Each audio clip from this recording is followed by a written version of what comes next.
Assalamualaikum warahmatullahi wabarakatuh. Saya Rika Syahri, mahasiswa PPG dalam jabatan Geografi Angkatan Ketiga Universitas Nusa Cendana tahun 2021. Pada video pembelajaran kali ini, saya akan memberikan materi tentang posisi strategis Indonesia pada poros maritim dunia pada kelas 11 IPS secara luring. Berikut video pembelajaran yang saya lakukan pada tanggal 18 Oktober 2021.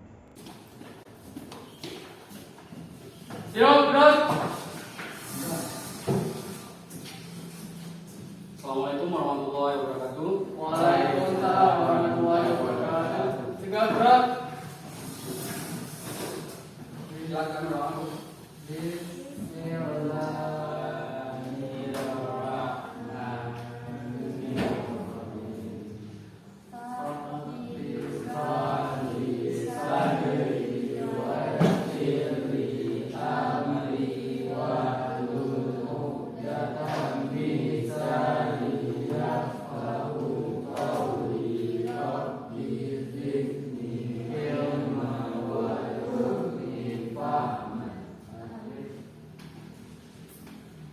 Assalamualaikum warahmatullahi wabarakatuh. Waalaikumsalam warahmatullahi wabarakatuh. Gimana kabarnya, sehat? Sehat alhamdulillah. Semoga kita semua dalam lindungan Allah Subhanahu wa taala dan terhindar dari segala musibah, bahaya juga wabah yang sekarang melanda kita. Ini sudah hadir semua ya.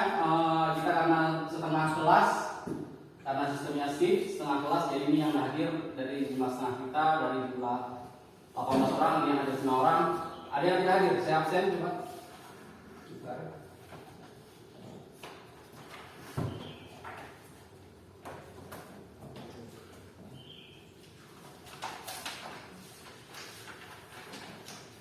Amrijal, dir.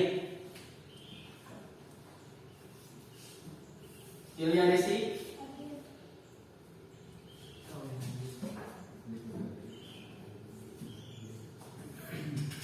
MID Rizky, M Hilalati, Baik, Pak.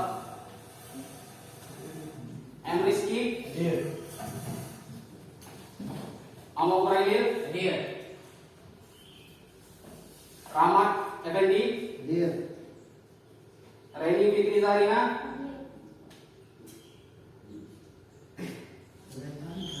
Omar Rehan. Nah, oke semua. Jadi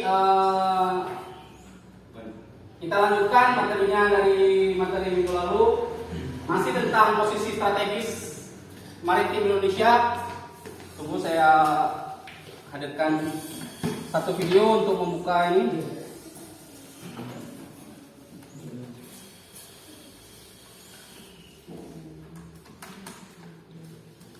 Oke, sebelum kita mulai, berhubungan dengan materi kita yang akan kita pelajaran ini, yaitu potensi kelautan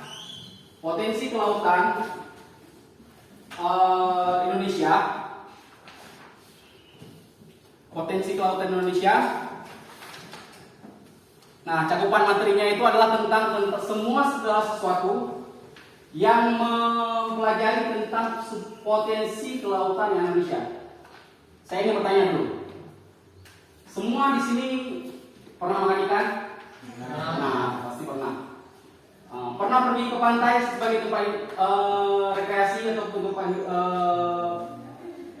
piknik gitu? Pernah ya? Pernah. Kebetulan kalau misalnya kita di Aceh besar itu di mana saja yang misalnya tempat-tempat rekreasi pantai yang terkenal? Coba yang saya jawab, di mana saja? Nah, Lokma, apalagi? Lampu, apalagi? Bulele, apalagi? Pasir Putih, apalagi? Terus apa banyak? Sebutkan terus apa? Apalagi yang tidak? Gimana? Ujung Bate, apalagi? Banyak. Nah, di samping itu, di samping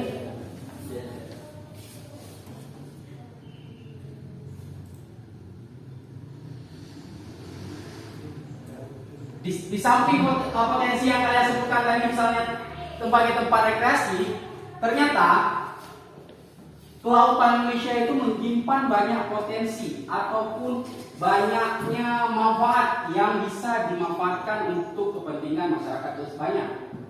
Nah, coba saya akan mulai pembelajaran ini dengan memberikan satu video nanti kepada kalian yang akan saya tampilkan ini dari satu link di YouTube, yaitu potensi dan pengelolaan sumber daya kelautan Indonesia. Lalu kalian nanti setelah mengamati video ini, videonya nggak lama, cuma 5 menit. Nanti setelah itu saya ingin kalian misalnya ada yang nggak kalian pahami, tanyakan kepada saya, ataupun ada yang temannya bertanya nanti ada yang bisa menanggapi, silakan. Ini akan saya putarkan, mohon diperhatikan semua dan disimak dan diresapi.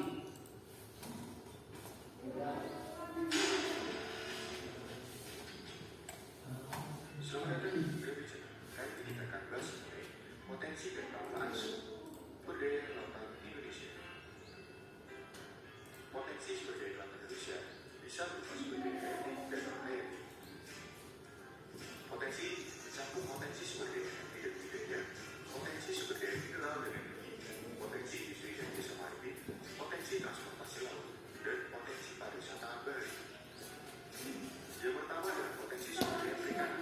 Potensi sumber daya ikan laut diperkirakan sebesar 12,54 juta ton per tahun yang tersebar di perairan wilayah Indonesia dan perairan ZEE atau zona ekonomi eksklusif. Sumber daya ikan di laut Indonesia meliputi 37% dari spesies ikan di dunia.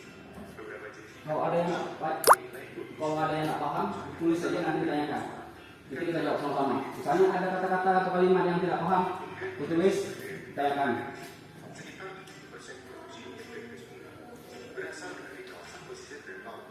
Cadangan gas bumi di kawasan ini diperkirakan sebesar 101,7 triliun kubik. Selain itu, kawasan ini juga kaya akan berbagai jenis bahan tambang dan mineral seperti emas, perak, timah, biji, dan mineral udara. Kemudian potensi industri dan jasa maritim. Industri dan jasa maritim yang potensial dikembangkan adalah galangan atau pembuatan kapal dan truk, industri mesin dan perawatan kapal, industri alat otomatika seperti jaring pancing, sniper dan tarik tambang. Kemudian industri kincir tarik tambang, offshore engineering dan coastal engineering. Selanjutnya adalah potensi transportasi laut. Sebagai negara kepulauan, Indonesia memang telah membutuhkan transportasi laut. Namun, Indonesia ternyata belum memiliki armada kapal yang memadai dari segi jumlah maupun kapasitas.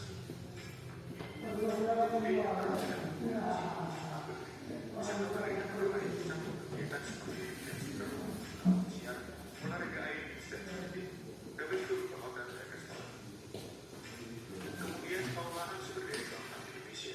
Pengelolaan sumber daya laut berbasis komunitas lokal merupakan salah satu strategi pengelolaan yang dapat meningkatkan efisiensi dan keadilan dalam pemanfaatan dan pengelolaan sumber daya alam.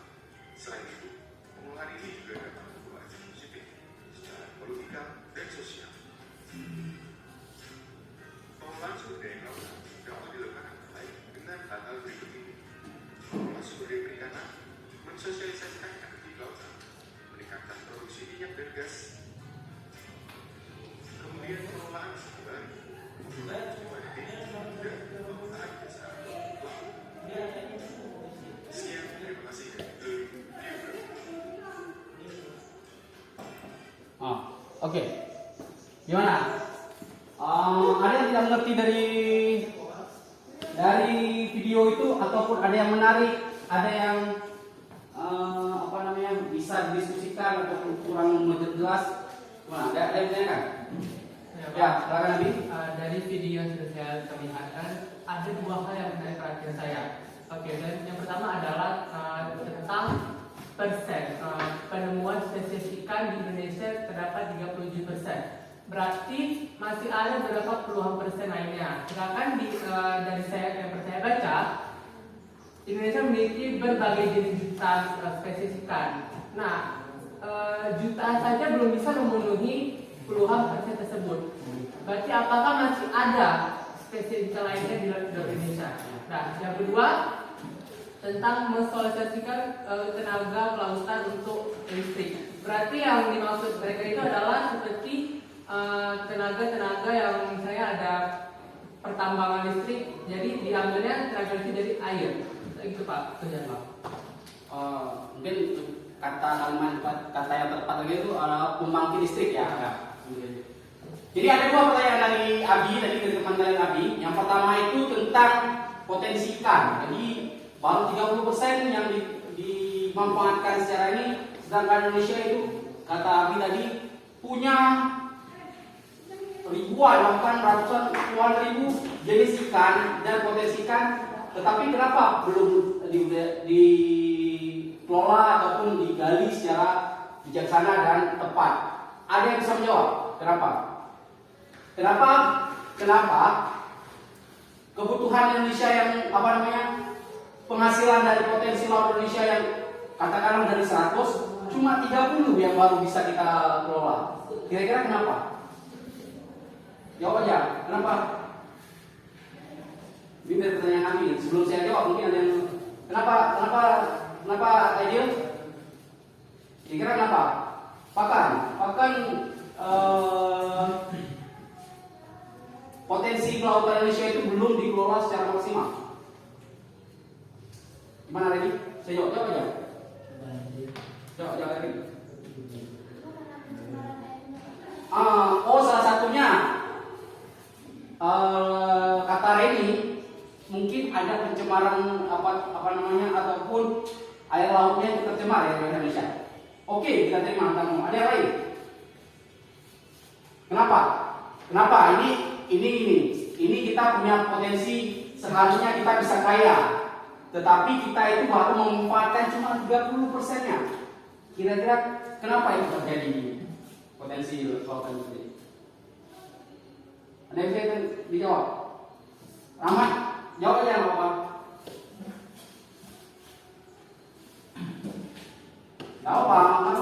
Jawab sebisanya aja. Pak, nggak cukup kapal kita. Begitu. Jawab. Kenapa? Kira-kira? Nah, oke, saya bantu jawab aja kalau begitu. Karena yang pertama itu adalah cara kelola sistem kelautan kita itu masih rendah, masih lemah, dan masih ketinggalan. Nah, belum maksimal. Hambatan apa kendalanya apa Pak? Yang pertama mungkin jumlah kapal ataupun nelayan Indonesia itu belum menerapkan sistem yang lebih modern. Jadi hasil tangkapannya itu belum maksimal. Kalian tahu tidak kalau misalnya satu kapal laut yang kalian dari berita adalah kapal luar negeri masuk ke wilayah Indonesia ditenggelamkan. Dulu waktu masa zaman Bu Susi, menteri sebelum menteri yang sekarang, Menteri Kelautan dan Perikanan Indonesia yang khusus itu tenggelam. Nah, karena apa? Karena hasil laut Indonesia masih sebanyak itu, masih banyak sekali. Jadi yang pertama penelayan kita itu belum menerapkan sistem yang lebih modern. Belum ada langsung misalnya pengalengan ikan langsung. Jadi di Jepang dan di negara maju ataupun di Eropa itu begitu orang tidak bernelayan, itu di dalam kapal laut besarnya itu sudah ada sistem pengalengannya langsung. Jadi ikan kalian yang santai itu yang kalian makan itu kemungkinan ada kemungkinan dibuatnya di laut langsung. Itu kan berarti sudah modern mereka. Seperti itu. Itu salah satunya. Jadi pertanyaan kedua apa gitu? Pembangkit dari air. Gimana? Pembangkit dari air. Terus? Itu masalahnya gimana proses? Oh ya, ada satu lagi. Di materi ajar yang sudah saya ajarkan, coba kalian buka materi ajarnya yang sudah saya bagikan itu. Materi ajar itu ada potensi yang namanya potensi energi.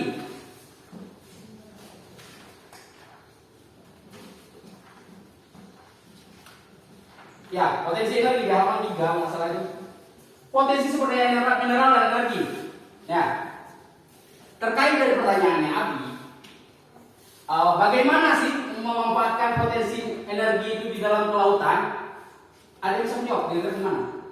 Bisa membayangkan, pernah baca berita, pernah melihat video di YouTube, ataupun status TikTok yang memperlihatkan mungkin apa?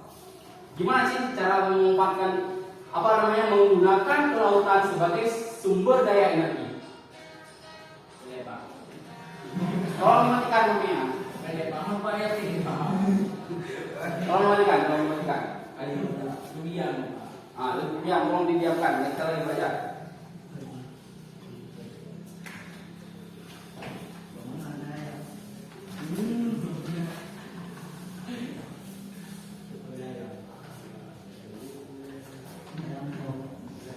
Ada di halaman itu, di halaman sebelum nomor 3 di sini ada di materi ajar itu. Selain sumber energi mineral di atas, terdapat juga sumber energi non konvensional. Yang satu seperti sumber energi pasang surut. Energi pasang surut itu bagaimana? Ada yang bisa menganalogikan pasang surut gimana? Jawab aja. Gimana Desi? Pasang surut itu? Air laut kan pasang surut. Kan saat subuh surut, saat sore naik lagi ke darat.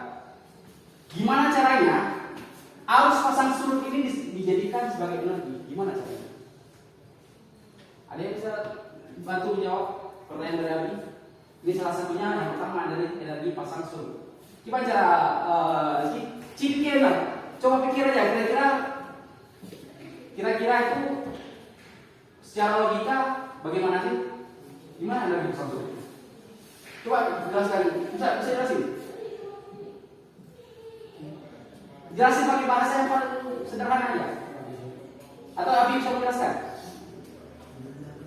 Kalau menurut pendapat saya sendiri, cara mereka mengambil energi dari pasang surut air adalah mungkin ada alatnya, alat tersendiri, alat canggihnya, yang dimana alat tersebut akan mengambil uapan energi dari air tersebut, maka terbentuklah suatu energi dari pasang surut, terbentuklah suatu listrik dari energi pasang surut air tersebut.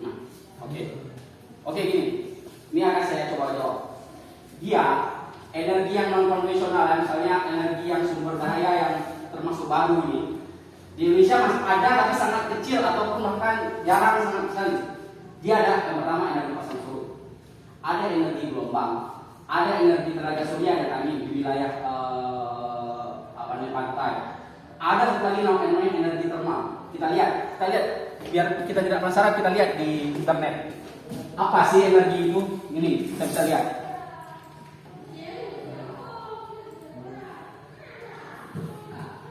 Potensi energi pasang surut. Jadi biar kita tidak meraba-raba, kita cari tahu.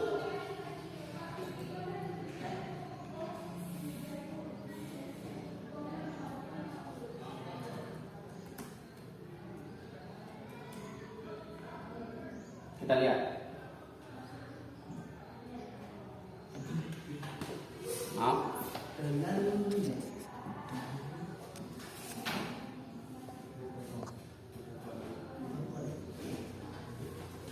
Saya konekkan internet dulu.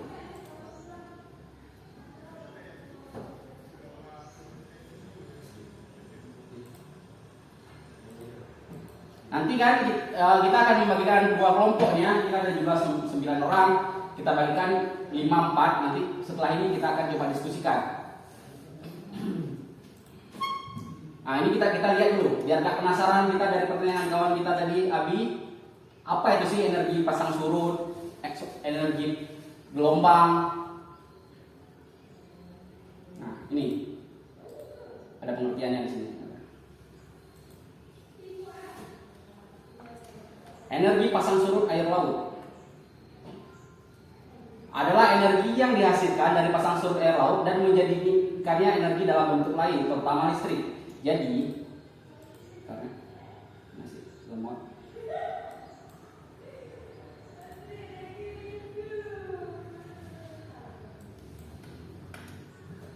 Nah, jadi seperti ini dia contohnya. Nah, jadi ini air yang jadi kan kalau pasang itu airnya akan naik ke darat.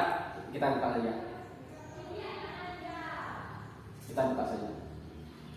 Indonesia sekarang itu memang belum memberdayakan, atau ini kan potensi, artinya sesuatu yang Indonesia punya tetapi belum dimanfaatkan secara maksimal. Pak, ini gimana cara kerjanya kira-kira? Nah, di dalam balok bulatan ataupun mesinnya ini yang besar ini, tabung ini dia kayak ada, kayak kalian pernah lihat kincir air, air itu seperti itu. Jadi waktu airnya naik, dia kan akan coba atur megasnya apa? Cuma 4 saja nggak apa, 4 meja saja. Sebelah sini satu, sebelah sini satu. Coba dikerjakan. Ini saya nilai keaktifan kalian, diskusi.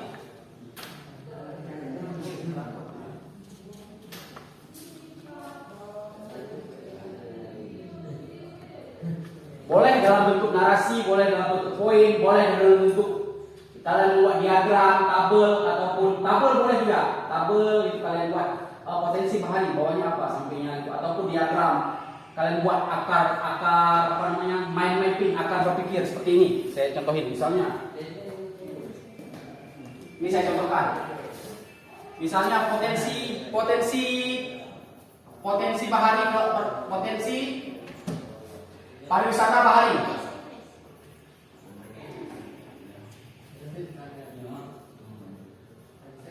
Saya Muhammad Yalabi selaku sebagai moderator dari kelompok 1 yang akan menjelaskan beberapa diskusi kami tentang potensi-potensi yang diberikan. Oke, yang pertama saya akan sedikit menjelaskan tentang potensi sumber daya hayati sebagai sumber daya kelautan. Jadi diskusi yang kami lakukan, potensi sumber daya hayati itu memiliki beberapa potensi.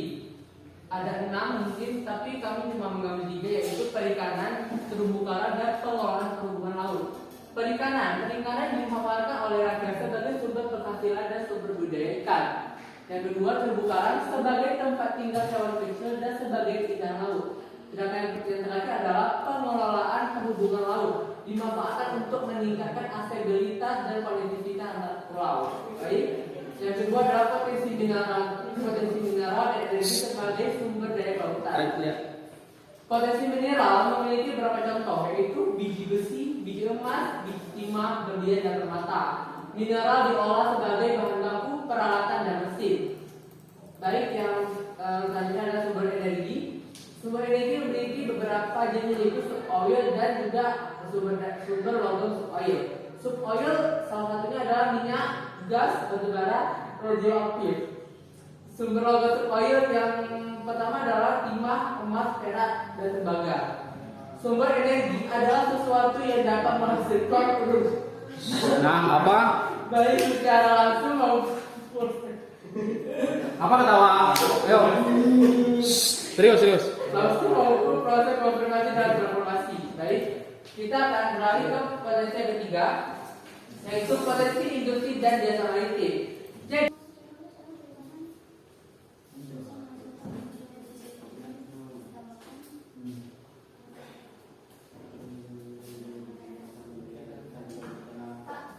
ya oke, dengar. Diri situ ya apa? Oke. Lihat penjelasan dari kawan kalian, dari kawan 1. Potensi jasa maritim yang bisa dikembangkan secara luas adalah potensi perikanan. Dia bisa menghasilkan dan sumber daya budidaya ikan itu bisa dibuat tambahkan ataupun Ditambahkan. Coba kira-kira posisi jasa maritim itu sudah tepat. Kalian terima nggak kalau misalnya jasa yang mereka bilang adalah pertambakan? Gimana?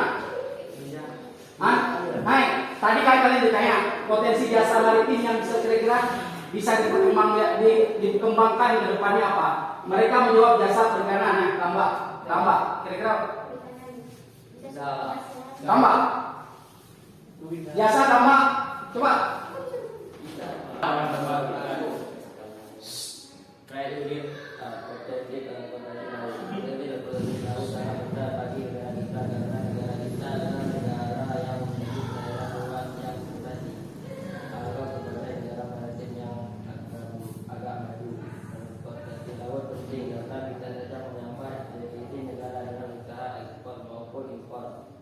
yang adalah satu perusahaan berseru dari negara kecil Samudra Indonesia mengembangkan usaha ekspor dan impor. Itu potensi apa tuh? Transportasi. Transportasi terus. Yang kedua. Potensi pariwisata bahari. Ya. Potensi dari bahari adalah wisata dan mangrove dapat menjadi Oke, utama bro, terus. Menjadikan bagi pariwisata sebagai habitat binatang laut hutan mangrove juga dapat menjadi manfaat bagi masyarakat kita. Selanjutnya memasukkan wisatawan masyarakat juga dapat menggunakan kayu bakau untuk menjadi bahan membuat kesehatan. Nah, itu aja. Berarti potensi apa tuh? Pariwisata bahari. Utama itu aja. Nah, coba terus selanjutnya. Potensi Boleh tanggapi dari kelompok satu. maritim. Salah satu potensi kelautan Indonesia adalah penyerap peninggalan budaya masa lalu yang memiliki nilai ekonomi yang tinggi. Ya, kultural maritim. Sektor ekonomi kelautan yang dapat dikembangkan yaitu perikanan tangkap, perikanan budaya, Itu udah nggak masuk lagi. pengolahan aset dan Yang tadi aja, yang nomor satu ya, oke. Berarti tadi nggak sekarang dulu. Ya. Nah, apa buka Rahmat? Jawab tanya.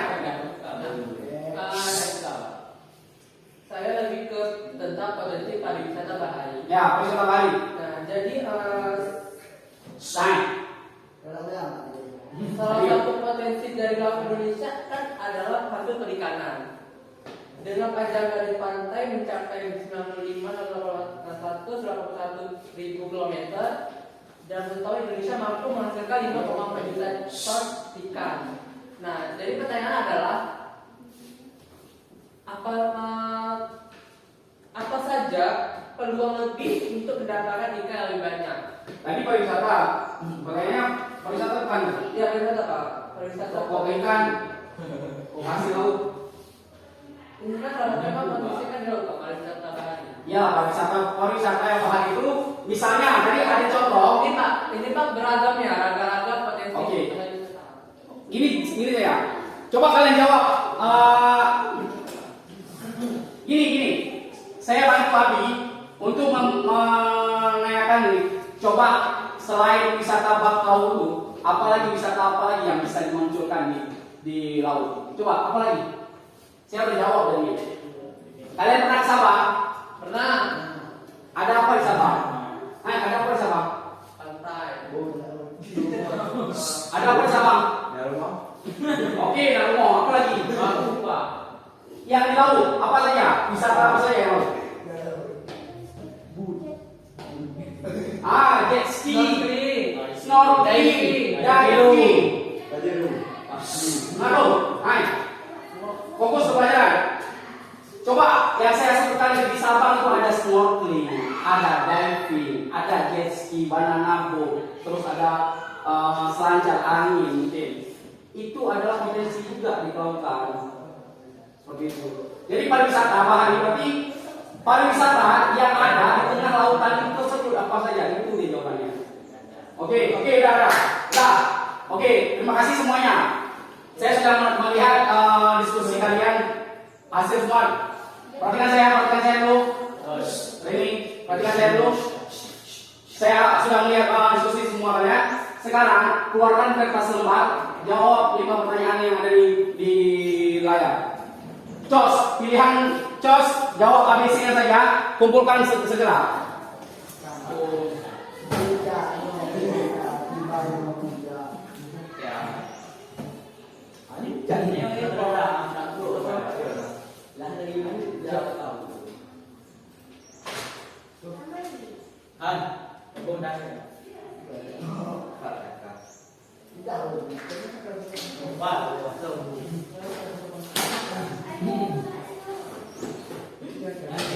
Nah, cepat-cepat kita mau habis waktu nih.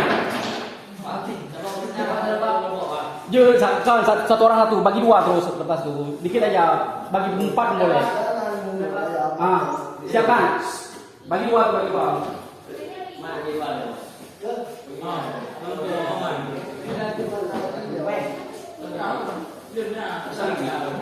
Cepat.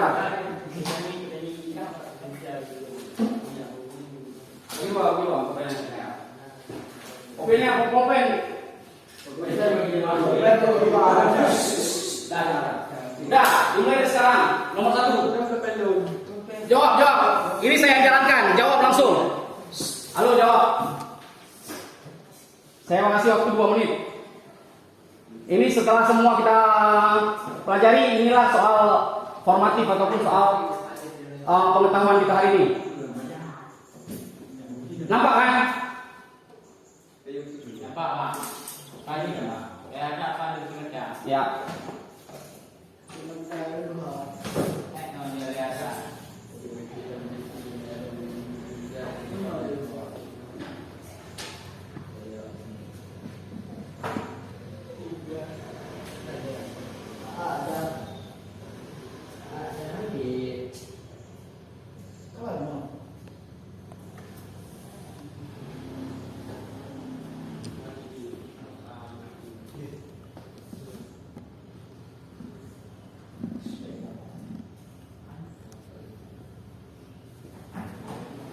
Ini soal formatif.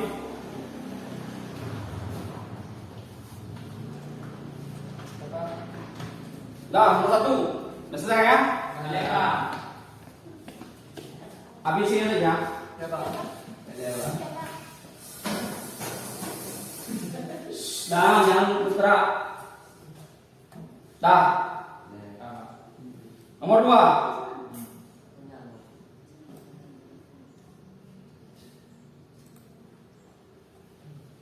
Nomor 2 dan nomor 3 uangnya.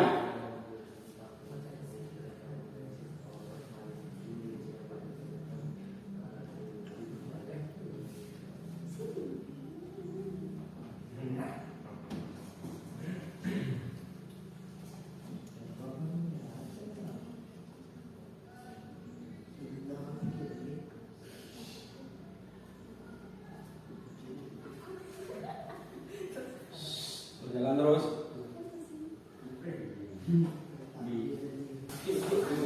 Udah, mejanya susun kembali seperti semula. Ini dong, Pak. Ini.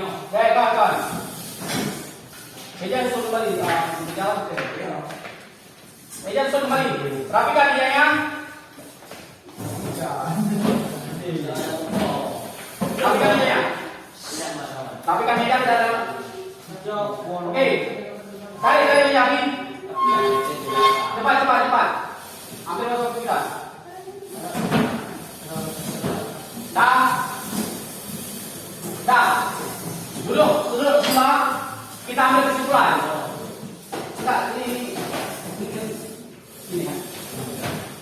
Ayo belakang. Ini lagi.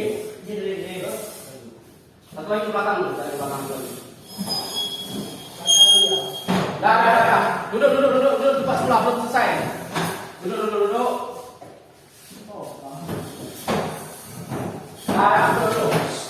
Simpan apinya dulu. Perhatikan. Udah. Coba sekarang semua tepuk tangan untuk kegiatan kita hari ini semua. Oke, terima kasih atas kegiatan ini. Sebelum kita tutup, coba saya mau kalian itu menyimpulkan kira-kira apa dari kesimpulan dari potensi sumber daya kelautan Indonesia. Ada yang bisa jawab? Apa saja? Coba. Apa kesimpulan kita hari ini, Pak? Ternyata apa? Oh, seperti ini. Kesimpulannya apa? Apa kesimpulannya? Ternyata Indonesia kaya. Terserah apa? Coba. Apa Bi? Kesimpulan yang saya dapat dari materi hari ini adalah Indonesia masih belum bisa mempercantikkan alatnya untuk mengambil Ya, betul, mengambil energi listrik dari kelautan. Pasti belum bisa menggunakan belum maksimal. Ada yang lain? Apa kesimpulan kita?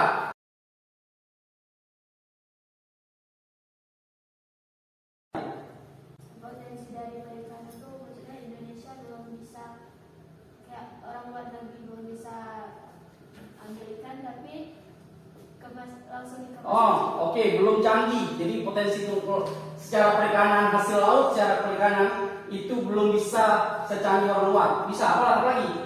Apa lagi? Apa Rizky? Ada yang tanya? Apa Rizal? Apa potensi kelautan? Apa kesimpulan kita hari ini? Rahmat Effendi yang Desire apa sih? Enggak apa-apa. Ini kita, ini jujur ya. Murid dari Aceh ini, coba kalau keluar itu adalah murid yang paling pemalu untuk mengeluarkan pendapat. Beda kan sama orang luar. Saya udah capek, saya 9 tahun di Jawa. Jadi orang-orang dari daerah itu cuma nggak berani, nggak tahu tapi nggak terbiasa mengeluarkan pendapat, jadinya salah ngomong, malu. Padahal orang-orang kita itu sama aja dengan kita pengetahuannya dia, mereka cuma lebih terlatih aja. Jadi latihan bicara itu penting. Nanti kalian masa kalian menjadi warga biasa, jadi kecil, jadi ketua pemuda, jadi apa? Itu perlu kecakapan bicara. Ya, saya bilang negosiasi, mengeluarkan pendapat. Nah, oke, kita kembali lagi ke hari ini. Jadi secara tujuan kita itu hari ini itu mempelajari potensi dan sumber daya laut di Indonesia itu untuk agar apa? Agar kita sebagai penerus bangsa ini bisa memaksimalkan. Jadi kita ini punya 100, kita punya uang 100.000, yang bisa kita pakai cuma 30.000. Berarti kita bodoh kan? Kita masih bodoh dalam hal ini. Kita punya duit 100.000. Tadi 100%, 30% dari hasil laut Indonesia baru kita gunakan. Artinya apa? Ada 70% lagi yang menunggu untuk dimanfaatkan. Jadi kita belum bisa. Jadi itu kesimpulan kita hari ini adalah potensi laut Indonesia yang kaya ini perlu dimaksimalkan kembali, perlu digali. Mungkin itu saja dari pelajaran kita hari ini. Ada yang ditanyakan? Nggak? Oke, pertemuan selanjutnya kita akan membahas tentang, kita akan praktek membuat peta laut tentang lautan, strategi lautan. Saya harapkan dibaca, dipelajari, nanti dibawa alat-alatnya dan akan diberitahukan pada kalian semua. Pertemuan selanjutnya nanti kita akan buat peta potensi strategi kelautan Indonesia, strategi posisi strategis maritim Indonesia atau kelautan Indonesia. Jadi kita akan membuat itu semua. Oke. Untuk mengakhiri pembelajaran kita hari ini, mungkin ada baiknya kita berdoa. Seperti normal kita akan pulang sekolah seperti biasa. Mungkin silakan doa.